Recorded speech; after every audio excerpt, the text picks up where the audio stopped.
हमारा वीडियो जो बन रहा था वो रुक गया था, जिसके कारण वो रिकॉर्ड नहीं हो गया था। तो हम फिर दूसरा वीडियो रिकॉर्ड करना स्टार्ट करें। परेशानी आती रहती है, ज़्यादा दिक्कत हुआ नहीं। चलिए अब हम शुरुआत करेंगे फिर वही जो टॉपिक था। उसके बाद हमारा जो टॉपिक था वो प्रकाश मतलब किरण था। किरण किसे कहते हैं ये भी पूछ सकता है आपके सवाल में, बहुत इम्पोर्टेंस है कि आपके एग्जाम में पूछा जा सकता है। किरण किरण के सारे प्रकार को बताएं, ये कितने प्रकार के होते हैं, ये सब वगैरह आपके एग्जाम में पूछ सकता है दो नंबर के माध्यम से, मतलब शॉर्ट क्वेश्चन के माध्यम से। चलिए किरण किरण किसे कहते हैं? प्रकाश जिस पथ पर गमन करती है उस पथ को किरण कहते हैं। प्रकाश जिस पथ पर गमन करती है यानी चलती है उस पथ को किरण कहते हैं। पथ का अर्थ हुआ रास्ता, पथ का अर्थ हुआ प्रकाश का रास्ता यानी पथ। पथ पथ का सिंपल समझ में, पथ मतलब रास्ता। प्रकाश जिस पथ पर गमन करती है उस पथ को हम किरण कहते हैं। यही हमारा किरण का डायग्राम हम कहते हैं। प्रकाश हमेशा सीधी रेखा में गमन करती है, इसलिए यहाँ पे सीधी रेखा बनाई गई है। अच्छा, और उसके बाद हमारा जो है, उसके बाद आता है किरण पुंज। किरण पुंज किसे कहते हैं? तो आप आइए समझते हैं। किरणों के समूह को यानी एक किरण है, इनका समूह यानी 10 किरण 12 किरण, मतलब इतना गिनती तो नहीं कर सकते, लेकिन किरणों के समूह को किरण पुंज कहा जाता है। तथा ये 3 प्रकार के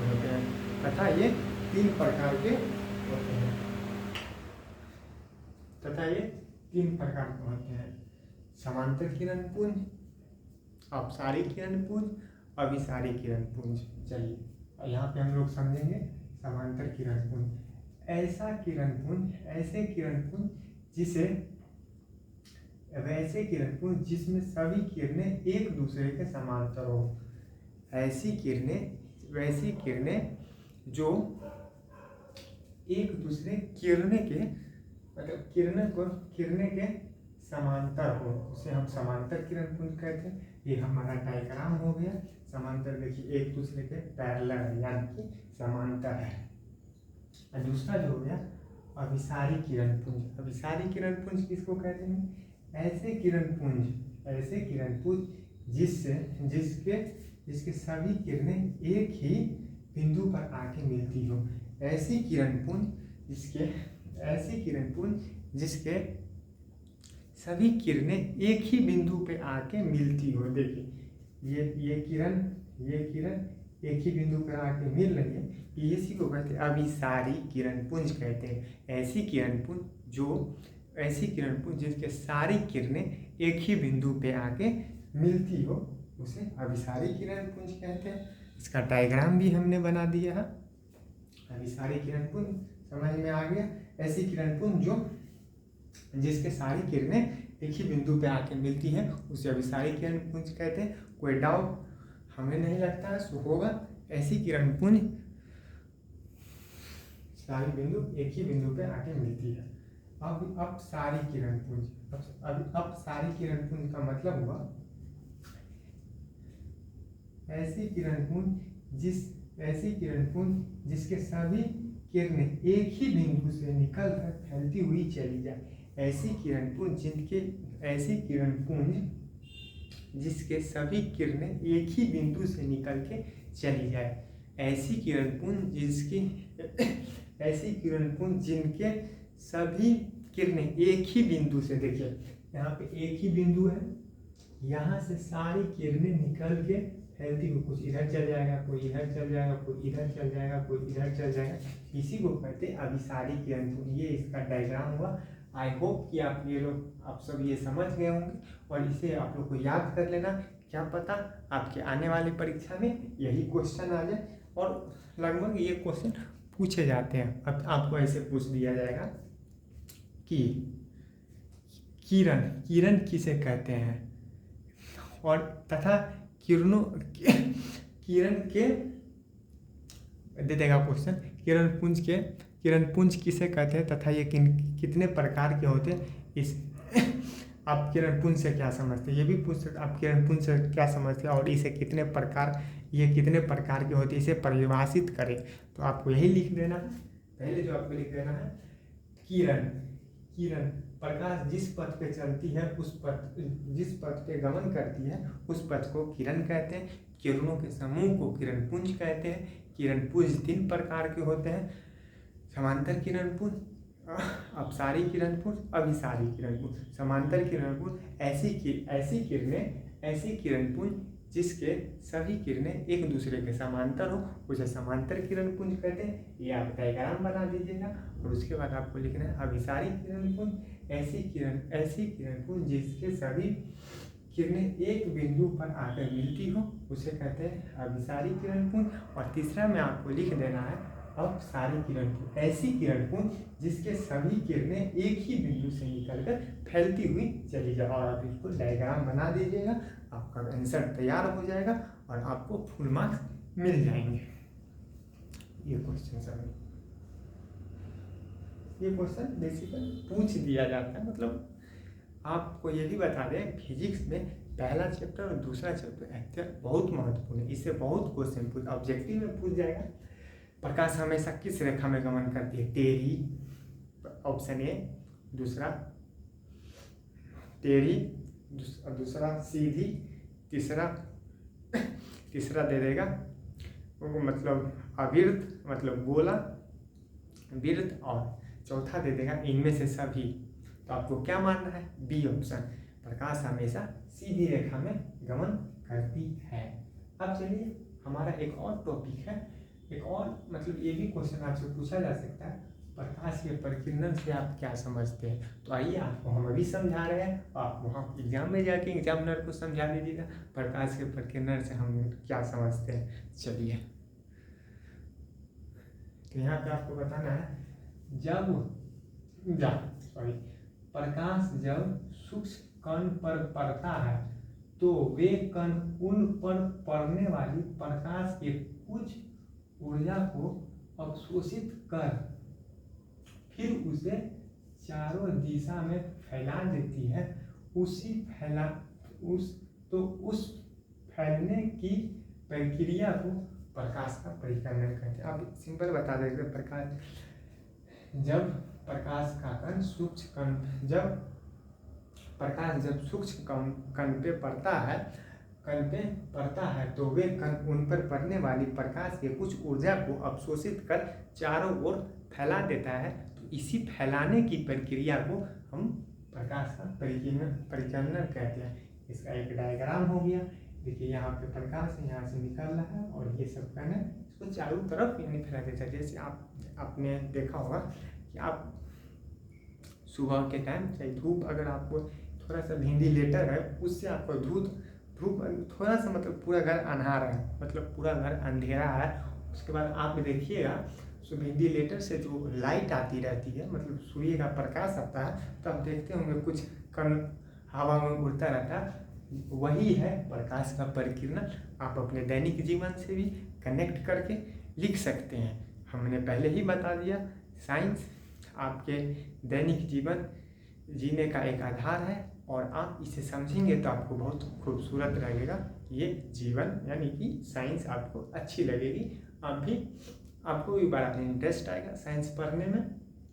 तो मैंने बता दिया प्रकाश का परिकिरण किसे कहते हैं। जब अंधेरे कमरा में वेंटिलेटर से जब लाइट आता है, अपने भाषा में समझिए, जब लाइट आता है तो हमें ऐसा दिखाई प्रतीत होता है कि कुछ कण हवा में मतलब वायु में उड़ते रहते हैं, वही घटना को हम प्रकाश का परिकिरण कहते हैं। आई होप कि आप लोग को ये भी टॉपिक समझ में आ गया होगा, ये भी आपको समझ में आ गया होगा।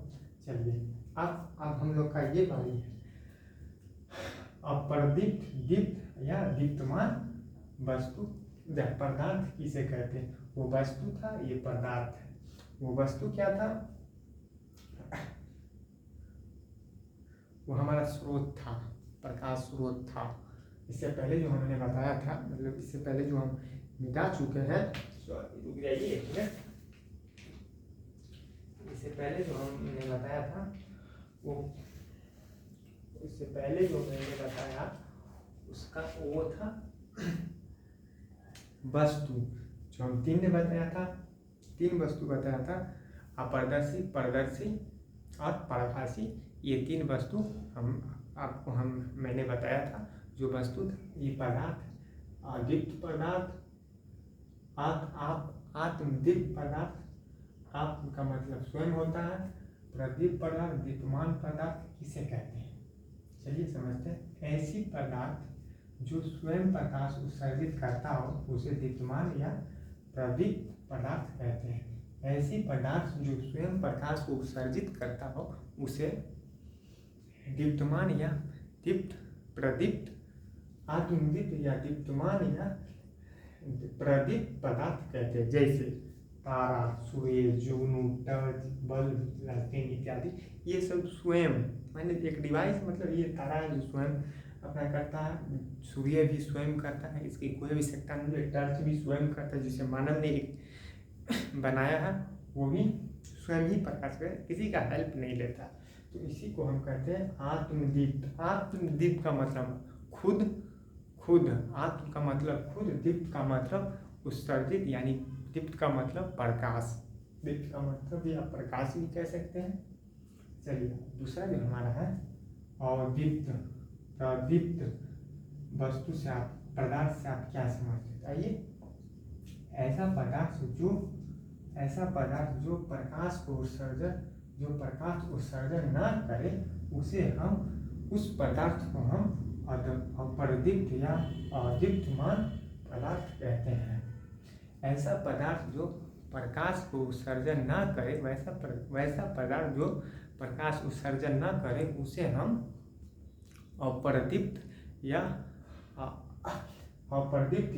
अदीप्तमान पदार्थ कहते हैं। आई होप कि आप लोग को ये भी समझ में आ गया हो। इसका जो एग्जाम्पल हो गया,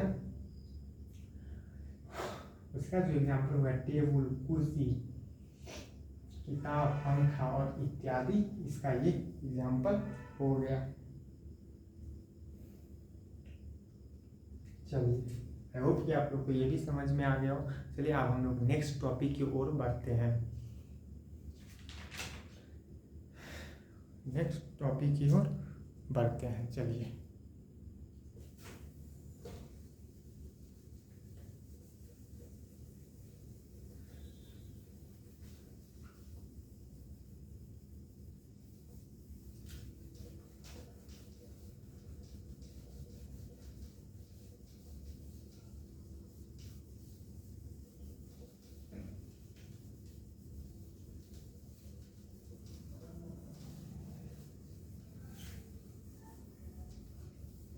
अब नेक्स्ट टॉपिक की ओर हम लोग बढ़ेंगे।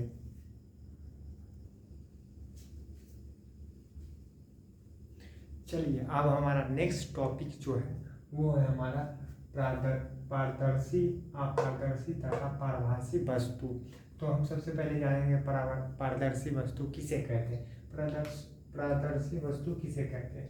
वैसा वस्तु जिससे प्रकाश आसानी से आर पार कर जाए, वैसा वस्तु जिससे प्रकाश आसानी से इस पार से उस पार कर जाए, उसी को पारदर्शी वस्तु कहते हैं। जैसे कांच, शीशा, आप देखते होंगे मॉल वगैरह सब में कांच का शीशा लगा हुआ, तो आप बाहर के आदमी को देख पाते हैं, बाहर का आदमी अंदर के आदमी को देख पाता है, कितना दुकान में लगा रहता। तो वो रहता है ट्रांसपेरेंट, इसको इंग्लिश में ट्रांसपेरेंट शीशा यानी कि ग्लास कहते हैं, उसी को हम पारदर्शी कहते हैं। उसका एग्जाम्पल जो हो गया कांच यानी शीशा, वायु, साफ पानी इत्यादि, ये सब आ गए पारदर्शी वस्तु के अंतर्गत। ये सब आ गए। आप इसको एक डायग्राम से आप भी समझ सकते हैं। जैसे देखिए, ये हमारा वस्तु हो गया, यानी मान लीजिए हमारा कांच है, ये प्रकाश है, इधर से प्रकाश है, देखिए आसानी से ये आर पार कर गया, तो इसी को कहते हैं पारदर्शी वस्तु। आई होप कि आप लोग को ये समझ में आ गया होगा। अब चलिए अब हम नेक्स्ट मतलब इसी के पार्ट पे बात करते हैं। अपारदर्शी मतलब आ लग गया, अपारदर्शी का अर्थ हो गया मतलब आर पार ना करे, नॉन मतलब आर पार ना करे, मतलब प्रकाश आर पार इस पार से उस पार ना करे, इसका क्या हो गया, वैसा वस्तु जिससे प्रकाश आर पार न हो, आर पार न हो उसे पारदर्शी वस्तु कहते हैं। जैसे ईंट, टेबल, कुर्सी, किताब, दीवार इत्यादि, लकड़ी इत्यादि। देखिए, अपारदर्शी वस्तु को आप ऐसे भी समझ सकते हैं, मैंने इस पे बताया है, सो प्रकाश आर पार ना करें। आर पार न करने का अर्थ ये हुआ, मान लीजिए इस रूम में है और ये बगल वाला रूम है, जैसे हम इस रूम में लाइट जला रहे हैं और इस बगल वाला रूम मतलब दीवार के उस पार, क्या ये प्रकाश पहुंच पा रही होगी? नहीं, क्योंकि ये नॉन डायरेक्ट है, मतलब इससे ये दीवार है, इससे प्रकाश आर पार नहीं कर सकती है। उसी को कहते हैं अपारदर्शी वस्तु। यानी कि अपारदर्शी वस्तु में क्या होगा, जैसे टेबल, मान लीजिए इस साइड लाइट है और इस साइड अंधेरा है, तो क्या इसको आर पार कर सकते हैं? क्या आप इससे इसको आगे धर देंगे इस पे, तो इधर हम देख सकते हैं, मतलब इसको प्रकाश आर पार, इससे प्रकाश आर पार नहीं कर सकता, तो उसे आर पार अपारदर्शी वस्तु कहते हैं। देखिए यहाँ पे डायग्राम बना दिए, ये वस्तु मान लीजिए ये कुर्सी या दीवार, आपको जो माने सो मान लीजिए, इधर से प्रकाश गया, यहाँ इधर प्रकाश है, देखिए इसे आर पार नहीं कर पाया, इसे आर पार नहीं कर पाया, तो इसका कारण यही है कि ये अपारदर्शी वस्तु है। इसका कारण एक ही है कि ये अपारदर्शी वस्तु है। चलिए, और ये जो हुआ हमारा पराभासी, पराभासी का अर्थ है प्रभासी, वैसा वस्तु जिसे प्रकाश थोड़ा थोड़ा, यानी कि थोड़ा थोड़ा आर पार कर जाए, तो उस वस्तु को पारभासी वस्तु कहते हैं।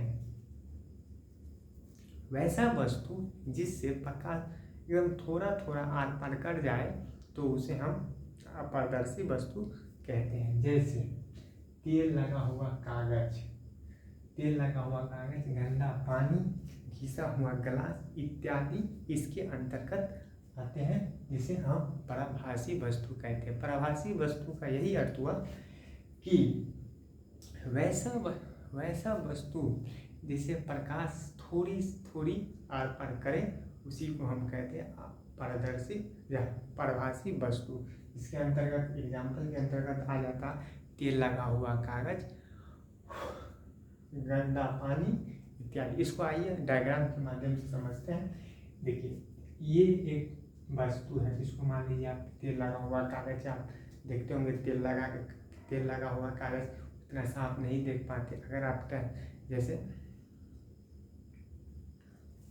ट्रांसपेरेंट बोतल, जैसे ये बोतल है, इससे हम आर पार देख पाते हैं, मतलब इसमें पानी है, इससे आर पार हम इसको आर पार कर जा रहा है प्रकाश, इसे हम देख सकते हैं, क्योंकि ये ट्रांसपेरेंट बोतल है, इसी के कारण ये मतलब प्रकाश इसके आर पार हो जाता है। इसी में अगर गंदा पानी रहता तो प्रकाश थोड़ा आर पार कर पाता।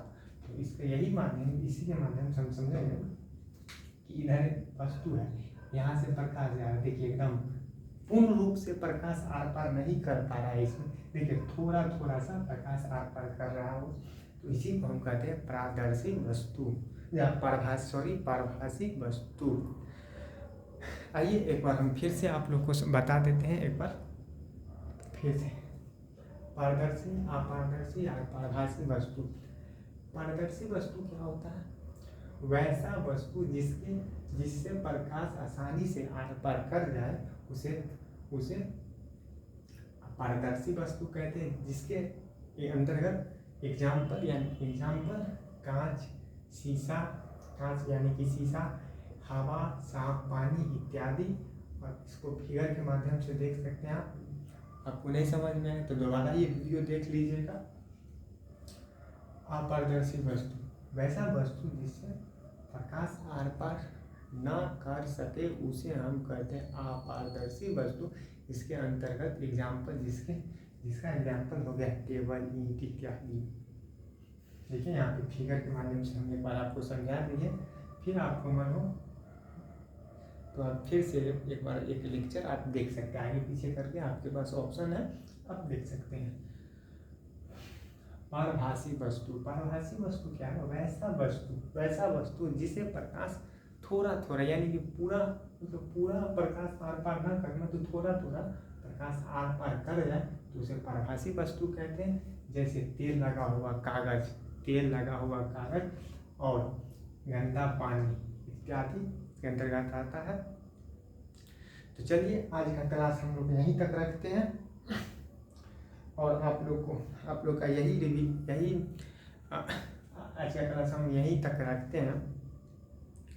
और आप लोग का एक ही मतलब टारगेट देना चाहते हैं कि जितना भी हम आज आपका क्लास में पढ़ाए हैं उसे आप याद कर लीजिएगा, अच्छे से नोट्स बना लीजिएगा ताकि आपको रिवीजन करने में एग्ज़ाम के समय में आसानी हो। और आप लोग रिवाइज करके आइएगा और हम कल इससे अगला टॉपिक पढ़ाने जाएंगे जिसमें आपको प्रकाश में परावर्तन के नियम, परावर्तन क्या होता है, दर्पण के बारे में बताएंगे और कितने प्रकार के गोलीय दर्पण के बारे में बताएंगे अगले वीडियो में। आज के लिए इतना ही। और आप अगर इस चैनल पे नए हैं तो आप सब्सक्राइब कर लीजिएगा, लाइक कर दीजिएगा, कमेंट के माध्यम से हमें बताइएगा कि आपको ये वीडियो कैसी लगी। उम्मीद करते हैं कि आप लोग को अच्छी लगी होगी और आप लोग एक कमेंट हमारे लिए ज़रूर भेजिएगा कि आपको ये क्लास कैसी लगी। चलिए, have a nice day, bye.